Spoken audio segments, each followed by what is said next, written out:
sobre todo en la regulación del medio interno. Y entonces, en eso que está relacionado pues al metabolismo, al control del medio interno, las reacciones que tenemos cuando estamos sometidos a estrés, por ejemplo, forman parte de los procesos autonómicos. ¿Qué quiere decir autonómicos? Que no tienen control voluntario y no se detienen. Están desde que naces hasta el último segundo de vida que te queda.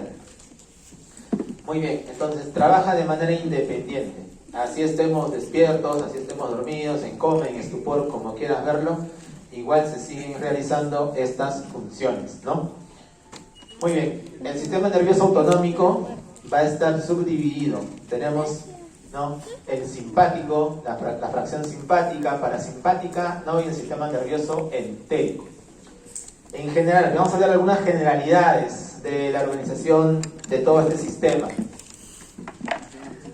Tiene o está constituido por dos tipos de neuronas, ¿no? ¿Cuáles son esos dos tipos de neuronas? Los que están descritos ahí en el gráfico. La neurona preganglionar y la neurona postganglionar.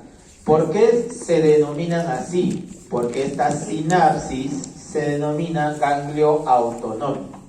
De repente cuando llevaste tórax, ¿no?, cuando llevaste abdomen, disecaste, ¿no? ¿Disecaron? ¿No? ¿Que ya no disecan? Ya bueno. En mis tiempos sí disecábamos y ahí encontrábamos algunos ganglios, pues, ¿no?, de estas cadenas paravertebrales, cadenas prevertebrales, ¿no? Entonces por eso tienen ese nombre, ojo, preganglionar y postganglionar. Cada uno con características muy peculiares que las vamos a ir viendo más adelante. Solo quiero que recuerden eso. Hablemos del simpático. En el simpático yo voy a tener la neurona preganglionar, los ganglios paravertebrales, prevertebrales y las neuronas postganglionares. El simpático nace a la altura de la torácica 1 y va a promedio la lumbar 3. O sea, toda esa parte de la médula va a tener, ¿no?, raíces pues de este sistema nervioso autonómico, que es la parte simpática.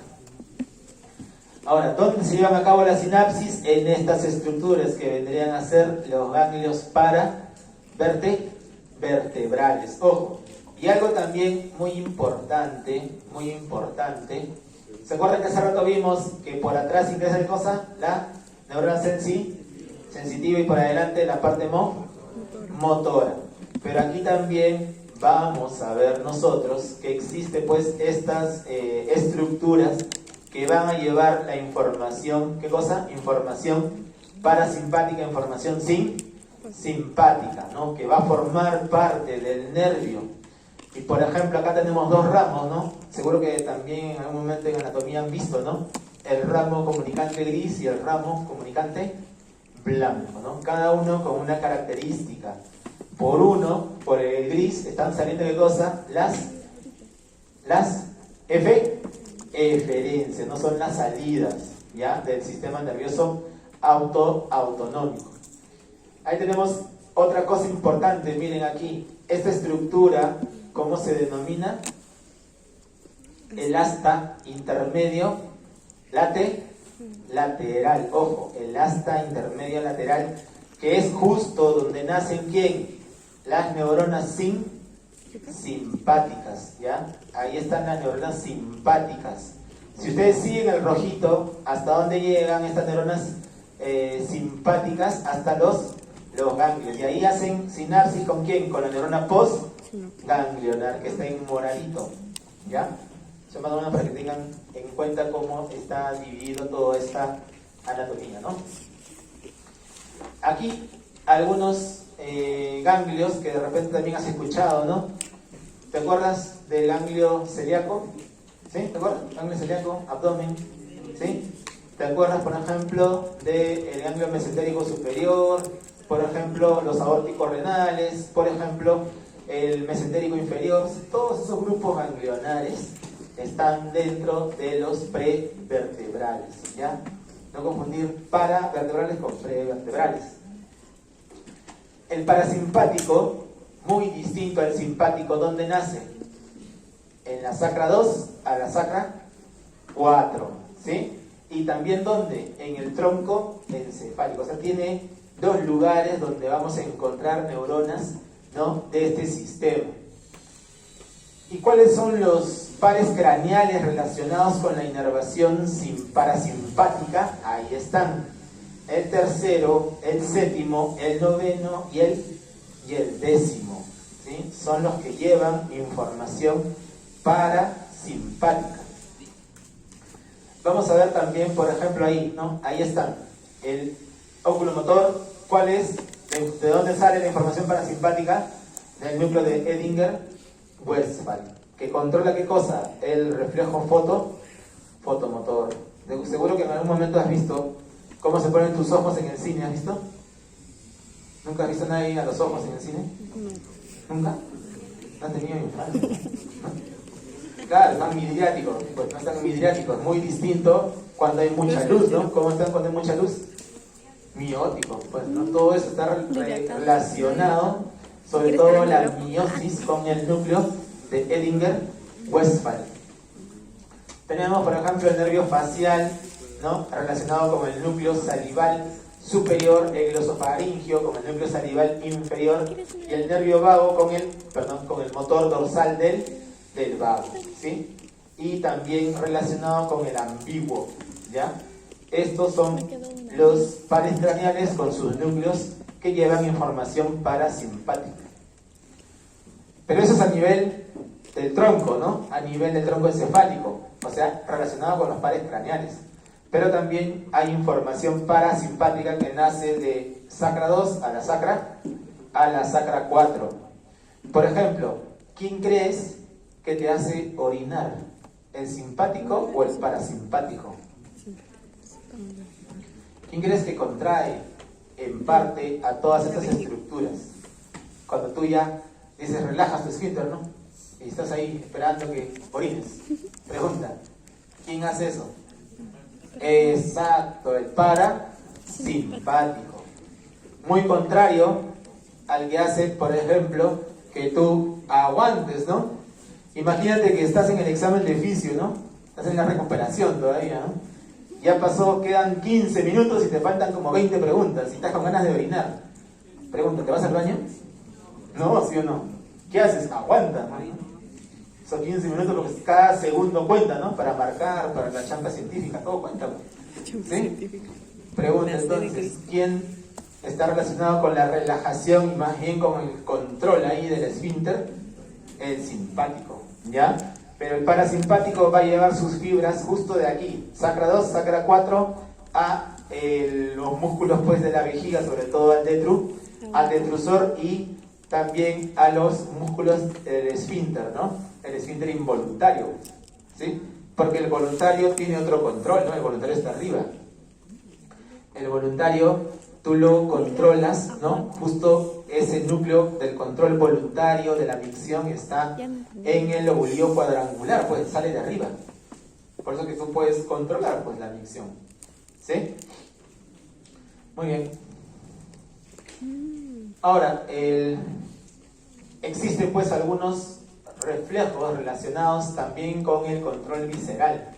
Y esto es muy importante sobre todo cuando hablamos de la parte cardiovascular. Todavía no han empezado con neuro, ¿no? ¿Sí? Ya bueno, cuando lleguen a cardio van a ver el reflejo varoreceptor, ¿sí? Que por ejemplo se activa de manera rápida cuando tú cambias de posición, ¿no? Tú estás echado y te levantas y se activa rápido para regular, ¿sí? ¿Qué cosa? Que tengas una buena presión de perfusión, que no al levantarte te dé como una especie de inestabilidad, lo que le puede pasar por ejemplo a un paciente diabético, a un paciente con enfermedad de Parkinson, ¿no? El paciente con enfermedad de Parkinson se levanta y siente que no le llega una adecuada perfusión cerebral porque está alterado estos reflejos, ¿ya?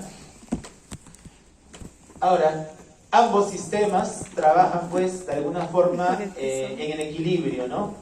Por eso que muchas veces se dice que mientras que uno genera una función, el otro genera lo contrario, ¿no? Como en el sistema urinario, ¿no? Te dije que uno contrae y relaja esfínteres y el otro relaja y contrae esfínteres, ¿sí? Entonces, esa función siempre es dual en la mayoría de los casos, pero hay diferencias. Por ejemplo, si hablamos de la parte metabólica, netamente metabólica, ¿quién crees que tiene mayor influencia en la parte metabólica? Gluconeogénesis, ¿no? ¿Y quién crees que tiene más importancia? ¿O quién comanda toda esa función? El simpático, ¿no? Donde el parasimpático quizás no tenga casi nada de acción. ¿Ven? Algunas diferencias. Ahora, las divisiones, como les decía, tienen efectos antagónicos, ¿no? Pero existen algunas, por ejemplo, que de alguna forma van a tener funciones distintas, ¿no? O tienen solo una inervación. Por ejemplo, las glándulas sudoríparas, los músculos erectores y los vasos sanguíneos solo tienen inervación simpática. Esas son algunas de los exceptos, ¿no? O sea, no todos tienen esa inervación dual, como puede suceder en varios órganos. Ahora, en cuanto a la neurotransmisión, ¿no? Y eso también de repente es interesante, ¿no? Como pueden observar, no solo hay neurotransmisores en, digamos, a nivel del órgano diana, o sea, en la segunda neurona, mejor dicho, en la neurona postganglionar, sino también hay neurotransmisores en la neurona preganglionar. Pero esto que está aquí, por ejemplo, se refiere al control autonómico de la secreción de la saliva. Si se dan cuenta, ambos sistemas, ¿qué cosa están produciendo? ¿Aumento de qué? De fluidos. ¿Ya? Los dos sistemas van a producir aumento de fluidos. Pero ¿cuál va a ser la diferencia? Que ¿quién va a producir de repente mayor carga de proteínas en el fluido salival o en la secreción salival? Va a ser el simpático, ¿ya? Y el simpático, si hablamos de su neurotransmisor en la neurona postganglionar, ¿cuál es? La noradrenalina, muy diferente al parasimpático, que es la acetilcolina. Ahora, ¿cuál va a ser la diferencia? Y eso quiero que quede claro, porque algunos se equivocan, ¿no? Una cosa es hablar de la sinapsis postganglionar y otra cosa es de la preganglionar, ¿ya? ¿Por qué es diferente? Porque miren aquí, comparen el simpático preganglionar con el parasimpático preganglionar. Comparen cuál es el neurotransmisor en ambos. Ahí dice acetilcolina. Ojo, la neurona preganglionar de ambos sistemas, la preganglionar tiene acetilcolina. ¿Dónde se diferencian? En el neurotransmisor de la sinapsis postganglionar. Ahí se diferencian, porque ahí en el simpático es noradrenalina y en el parasimpático es acetilcolina. ¿Y cuáles son los receptores? Adrenérgicos y el otro, los muscarínicos. ¿Cuál es el receptor preganglionar? Ahí está, nicotínico, en la sinapsis preganglionar. Y ese cuadrito sirve para esa diferenciación. Ya siempre lee bien las preguntas, A veces te despolarizas rápido. Adrenalina del simpático. Y no le dices, era presinante. Y después mandas tu reclamo y ahí dice, pues, ¿no? Te lee bien, ojo. Y a eso siempre les pasa, no sé por qué. ¿Ya? Lee bien la pregunta. Y ahí está, nuevamente, ¿sí? El gráfico que te acababa de mencionar, los receptores. ¿Por qué puse esto? Solamente para que puedas ver que hay una variación. Cuando se forman las neuronas de estos sistemas, hay un grupo de neuronas que migran hacia la glándula suprarrenal. Y en la glándula suprarrenal sufren una modificación. Ya no se llaman neuronas postganglionares, sino se llaman células enterocromafines. ¿Por qué? Porque van a producir la mayor carga de adrenalina, porque ellas tienen la metiltransferasa necesaria para la formación de adrenalina. Por eso que la descarga simpática siempre es más intensa, ¿no? Y eso sucede, por ejemplo, cuando, imagínate que un día sales a las 10, ¿no? Tu última clase acaba a las 10, estás caminando por la esquina y ves que llega en una moto dos personas, ¿no? Y una se baja a tu lado todavía. En ese momento ¿Qué ocurre? ¿Descarga parasimpática o simpática? Simpática, ¿no? Y lo primero que haces, ¿qué cosa es? ¿Sacarte el polo? No, ¿no? ¿Qué es lo primero que haces? Corres, pues, ¿no? Corres, ¿no? Tiras tu celular a la facultad y corres, ¿no? ¿Sí? Claro, es reacción de huida, pues. Es siempre la primera reacción, huir. ¿Sí? Ante el peligro, pues. ¿Ya? Y solo querían preguntarte una dirección, ¿no? Nada más, ¿no? ¿Sí? Muy bien. Esto es lo que sucede, ¿ya? Ahí está la glándula suprarrenal y ahí tienes a las células enterocromafines que van a producir la gran descarga de adrenalina. Y por la sangre la adrenalina llega a todos los sistemas, pues. Por eso que es rápida, ¿no? Toda tu reacción simpática. Es un poquito de la neurotransmisión, ¿no? Pregunta, la adrenalina, la noradrenalina, la dopamina, ¿qué grupo forman? Las catecolaminas, ¿no? Todas las catecolaminas, ¿de dónde nacen? Del aminoácido tirosina, ¿no? Siempre el primero en formarse, como está en el gráfico, es dopamina. Luego, ¿quién viene? Noradrenalina. Y el último en formarse es adrenalina, porque necesita ¿qué enzima? La transferasa. Por eso que aquí no hay adrenalina, porque la neurona solo llega hasta noradrenalina, ¿no? Pregunta, los receptores son los alfa y los beta adrenérgicos, ¿no? Los alfa tenemos alfa 1, alfa 2, los beta, beta 1, beta 2 y algunos lados beta 3, ¿no? Y ahí están los más resaltantes. Ahora, aquí abajito dice algo interesante. Son los mecanismos de acción, ¿ya? Y es bien facilito acordarse. ¿Por qué? Pregunta. Alfa 1 de repente en algún momento vas a escucharlo también en cardio, ¿no? Produce vasoconstricción. Y para producir vasoconstricción, ¿qué cosa necesitas? Calcio. ¿Y cuál es la única de todas las proteínas G que aumenta el calcio? La proteína GQ, como dice ahí. Y esa es una forma sencilla de acordarse. GQ, calcio, ¿no? Y calcio contrae. Por eso que todo aquel que vaya por ese mecanismo de GQ siempre está relacionado a contracción. Muy distinto los beta. Todos los beta tienen el mismo mecanismo. ¿Cuál es el mecanismo? Proteína GS. ¿Qué cosa hace la proteína GS? Es una proteína G, ¿no? Aumenta la activación de la adenilato ciclasa. ¿Te acuerdas por biología? Hay una biología, ¿no? Ya, acuérdate de biología. Adenina ciclasa, ¿qué segundo mensajero produce? Muy bien, el AMP cíclico. ¿Y te acuerdas en la cascada, el AMP cíclico qué cosa activa? Eso, la proteína quinasa tipo A. Y es la efectora, ¿sí? Es la efectora final de esa cascada de transducción. La otra cascada de transducción, proteína GQ, ¿qué cosa activa? La fosfolipasa tipo C. ¿Qué cosa hace la fosfolipasa? Produce dos segundos mensajeros. ¿Cuáles son? El inositol trifosfato y el diacilglicerol. ¿Qué cosa hace el inositol trifosfato? Siempre aumenta el calcio, o sea, libera calcio. ¿Y qué hace el diacilglicerol? Activa proteína quinasa tipo C, que es el efector, ¿no? Al igual que el calcio. Esos son los dos mecanismos. ¿Por qué? Les digo que se aprendan esos dos, porque el otro, el tercero, que es la proteína G inhibitoria, que está aquí, pero no dice, agrégalo, proteína G inhibitoria, los alfa 2, es todo lo contrario al mecanismo de adenina ciclasa. Si la proteína GS aumentaba la activación de adenina ciclasa, la proteína GI, ¿qué cosa hace? Disminuye la activación. Si aumentaba el AMP cíclico, ¿la otra qué hace? Disminuye el AMP cíclico. Así de sencillo, es lo inverso, nada más lo contrario, lo inhibitorio. ¿Ya?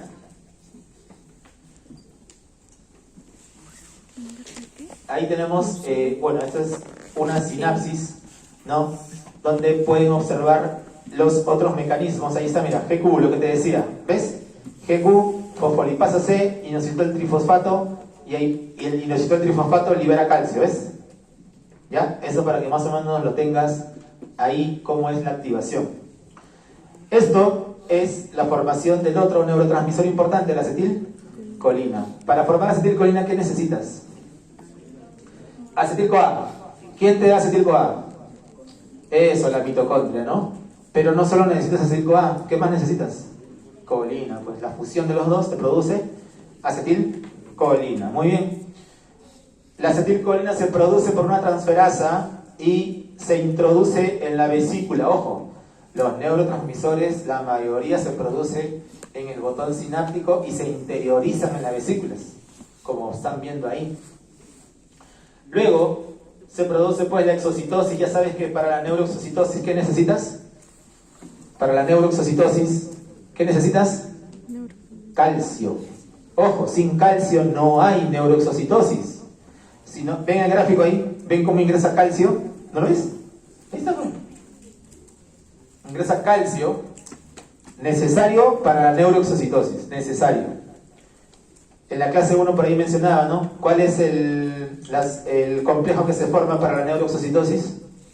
El complejo es SNAR, ¿no? ¿Formado por quién?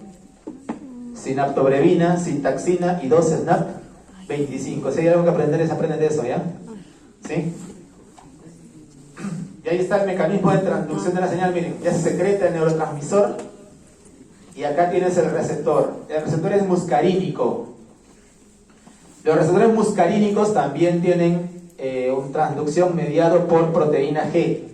Pregunta del millón: ¿cuántos tipos de receptores muscarínicos tienes? Del 1 al 5. Por eso que ahí en el gráfico dice M1, M2, M3, M4, M5.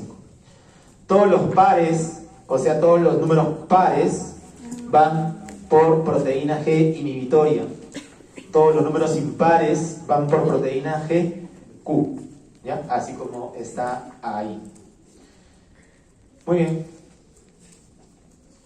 Ahí tenemos la cascada de transducción de la acetilcolina mediada por GQ. Lo mismo, ¿no? Produce activación de fosfolipasa, se forma IP3, aumenta calcio. Lo mismo, eso, por ejemplo, es como produce el parasimpático la erección peniana, ¿no? ¿Sí? Recuerden que así como el parasimpático te hacía orinar, también produce erección, pues, de este tipo de músculos, pues, ¿no? En la parte de reproducción, ¿ya? Tanto en la mujer como en el hombre, ¿no? En la mujer el clítoris y en el hombre el pene.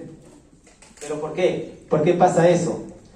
Porque aparte de producir, pues, toda esta cascada y la formación, sobre todo, del óxido nítrico, que es el efector final, ¿no?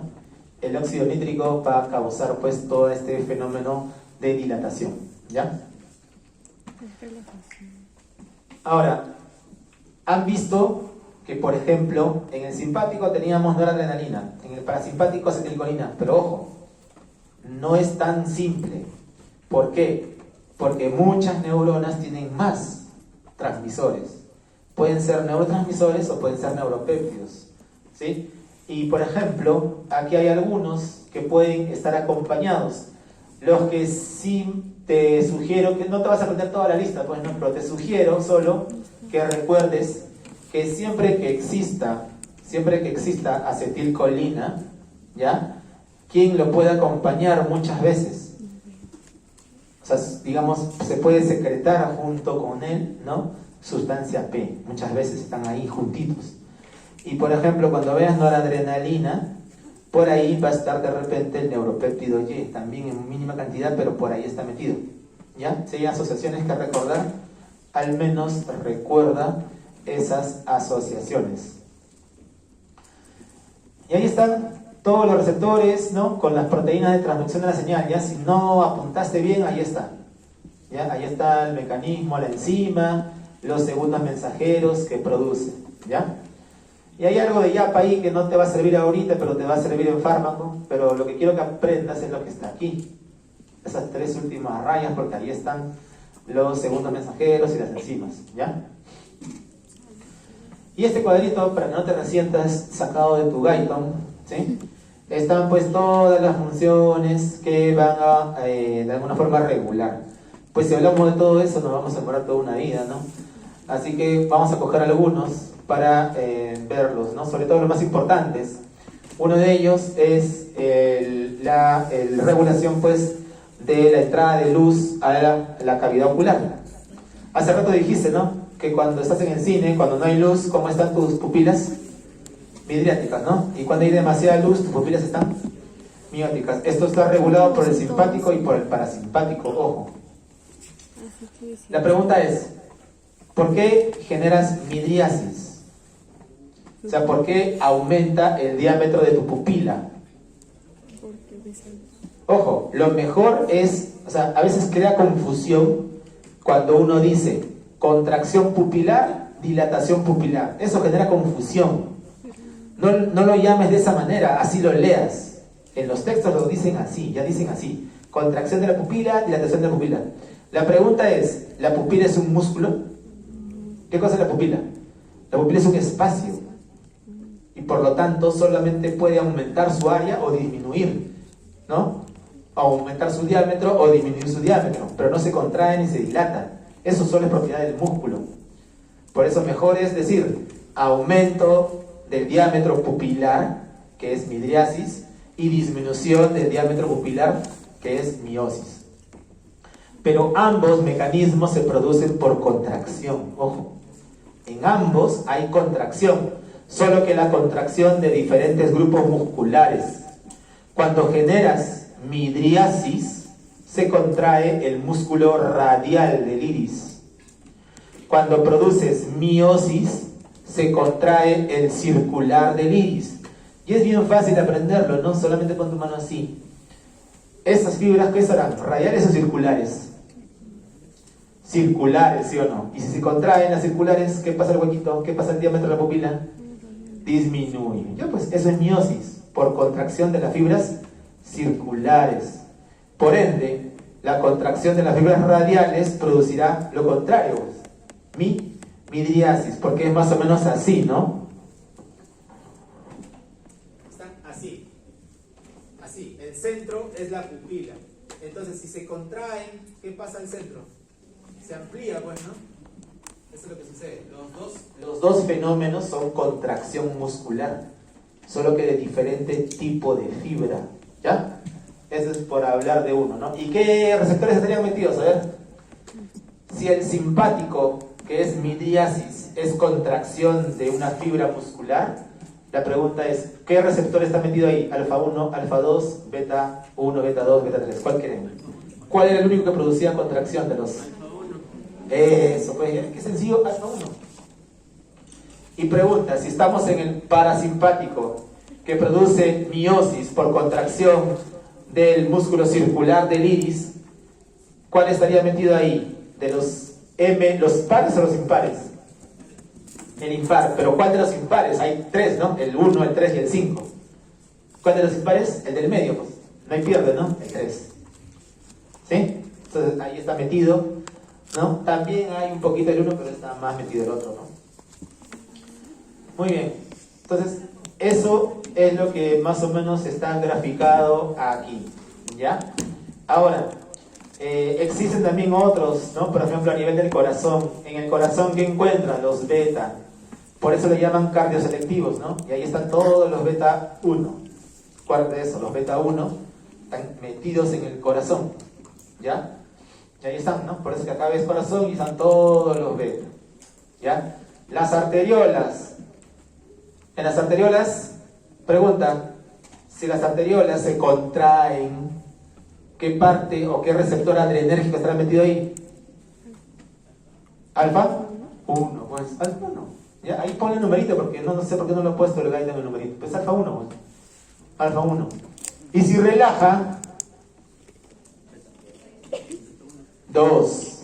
Ojo, si relaja, ¿no? Acá está, pues si relaja, debe estar el beta 2, porque acuérdate que los vasos solo tenían inervación simpática. ¿Ya? Y así con cada uno vamos a ver que está en el pulmón, ¿no? ¿Hay algún asmático acá? ¿Asmáticos? ¿Ninguno? ¿Ya? ¿Qué cosa utilizan los asmáticos? ¿No? Son broncodilatadores, ¿no? Ahí está la palabra, broncodilatadores, pero actúan ¿sobre dónde? Sobre ese receptor, pues, ¿no? Que produce relajación, ¿ya? Igual, por ejemplo, lo que hablamos hace rato, la micción. ¿Te acuerdas? Que hablamos de la contracción del detrusor, ¿no? Y la relajación, en el caso del simpático, para relajar al detrusor, ¿cuál será? Los beta, pues los beta relajan. Y para contraer un esfínter, porque acuérdate que el simpático te hace contener la orina, te hace relajar el detrusor, pero también tienes que contraer el esfínter. Para contraer el esfínter, ¿quién es el único con beta alfa que contrae? Perdón, el único receptor, el alfa 1, pues, el alfa 1, el único que contrae. Por eso está ahí, pues, beta y alfa. ¿Ya? Muy bien, y así tienes un montón. ¿Ya? Y ya para acabar esta parte y irnos, hablemos del sistema nervioso entérico. ¿Ya? En el sistema nervioso entérico se han discutido un montón de neuronitas, ¿ya?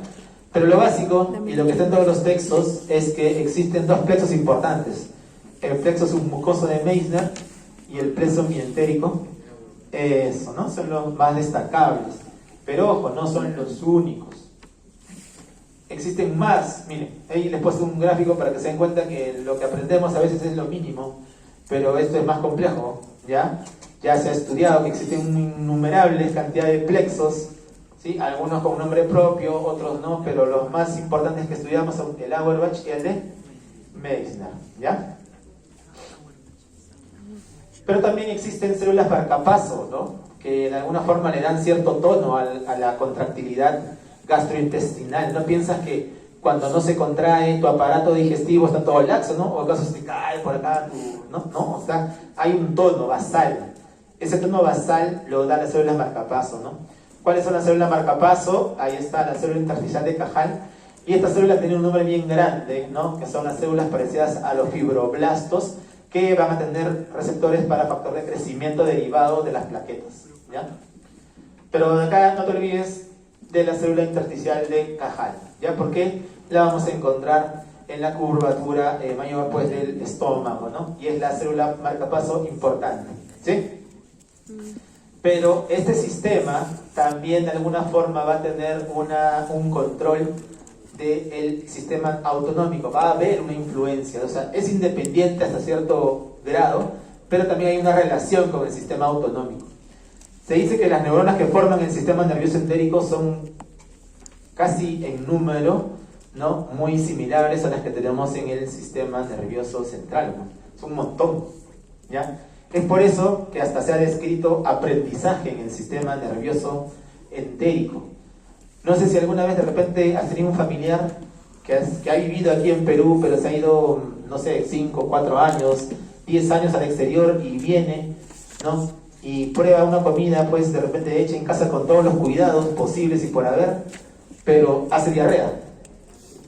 No necesariamente, ojo. La diarrea del bajel es infecciosa.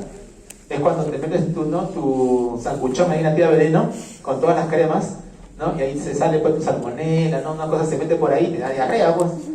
Pero yo te digo, una comida elaborada en tu casa, ¿no? Donde de repente tienes a Gastón ahí, ¿no?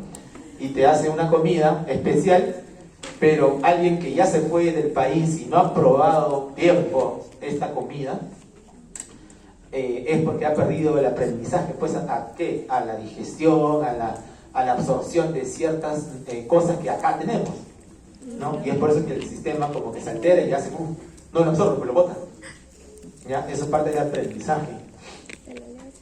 Y lo último, para finalizar, ¿no?, y ya vayan a su casa, esto también les va a ayudar a entender los mecanismos, ¿no?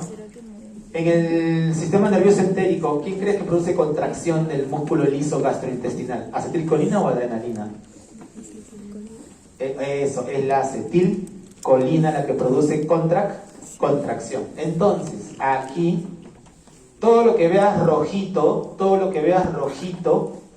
va a favor de la contracción. ¿Ya? Todo lo que veas rojito va a favor de la contracción.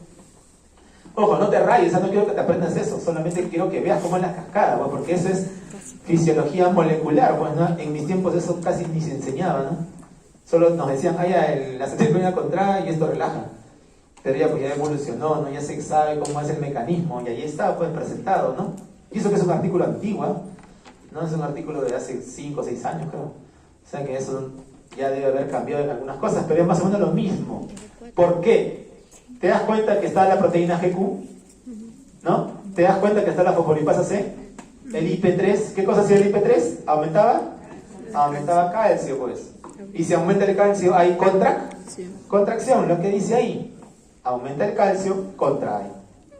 Pero ¿qué cosa es la MLSK? Es la miosina quinasa de la cadena ligera.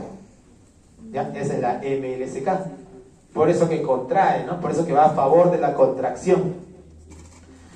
Esa es la acetilcolina. Muy al contrario, ¿qué cosa hace la adrenalina en las fibras musculares del sistema gastrointestinal? Relaja. Y aquí está, pues mira, proteína GS. ¿Qué cosa hace la GS? Activa la adenilciclasa, produce segundo mensajero AMP cíclico, proteínquinasa. Y la proteínquinasa es la que va a favorecer, ¿qué cosa? La activación de la miosina fosfatasa de la cadena ligera, que es estas iniciales. MLSP es la miosina fosfatasa de la cadena ligera. Cuando se activa la miosina fosfatasa de la cadena ligera, produce relajación. ¿Sí? O sea, es más entendible el gráfico cuando te lo explico, ¿no? Es sencillo, no te rayes, o sea, está ahí nada más. Seguir esos pasos, que es lo mismo. Solo que acá ya le pones más cosas, pues no te vas a aprender eso, ¿no? Solo lo que siempre está, ¿ya? Ahora, ¿qué otras cosas te dije hace rato que producían, que se secretaban juntos? Si había acetilcolina, ¿qué cosa había? Ya, la sustancia P también tiene el mismo mecanismo.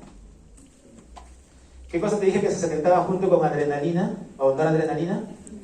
Ya, pues el neuropéptido Y y también el péptido intestinal vasoactivo, ¿ya? El PIP, el péptido intestinal vasoactivo también se secreta junto y produce la misma activación de la adenilciclasa, es lo mismo. Solo hay uno que tiene otra vía, que es la vía del óxido nítrico. El óxido nítrico también produce relajación de la musculatura lisa, ojo. Pero el óxido nítrico, ¿qué cosa es? Relajación. Es un gas. Por lo tanto, no necesita receptor de membrana, porque los gases atraviesan de mayor a menor concentración, nada más, por difusión. Por eso que ven que el óxido nítrico atraviesa la membrana. ¿Cuánto es el tiempo de vida del óxido nítrico? Para que nunca te olvides, acuérdate de tu nombrado, 6 segundos, ¿ya? 6 segundos es el tiempo de vida media del óxido nítrico, ¿sí? Y el óxido nítrico, ¿qué es lo que hace? Activa, esta GC es guanilato ciclasa, ¿ya? Y la guanilato ciclasa produce un segundo mensajero, GMP cíclico. Y el GMP cíclico que está aquí metido activa proteínquinasa G y da lo mismo, mira. Activación de la miosina fosfatasa de la cadena ligera y relajación.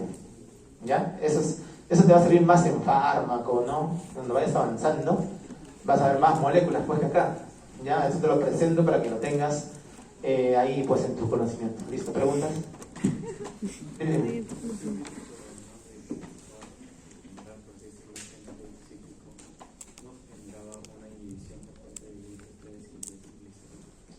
No, lo que es el acetilcolina, lo que hace el IP3 es formar o tratar de que se active la sintasa de óxido nítrico. Por eso que los receptores de las células endoteliales que reaccionan a la acetilcolina van a formar mediante la óxido nítrico sintasa óxido nítrico. Acuérdate que el óxido nítrico se forma en el endotelio sano. Y del endotelio el óxido nítrico pasa a la célula muscular lisa. ¿Ya? Esa es la relación que existe. ¿Alguna pregunta? ¿Sí? ¿Estamos bien? Ya, así lo dejamos, ya. La siguiente seguimos avanzando. Ya, chicos, cuídense.